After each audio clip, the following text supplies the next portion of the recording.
So hey guys, welcome back to the channel. In today's tutorial I'll show you how to enable notification history on your device. So let's get it started and let's open the setting app.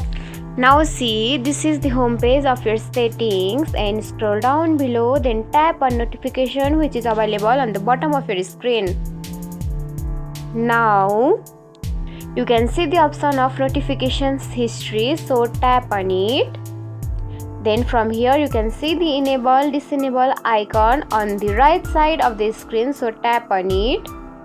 Now see, you have just enabled your notification history on your device, and that's it. If you found this tutorial helpful, don't forget to like, comment, share, subscribe, and also hit the bell icon for more easy tutorials. I'll see you in the next video. Till then, bye bye, take care, have a great day.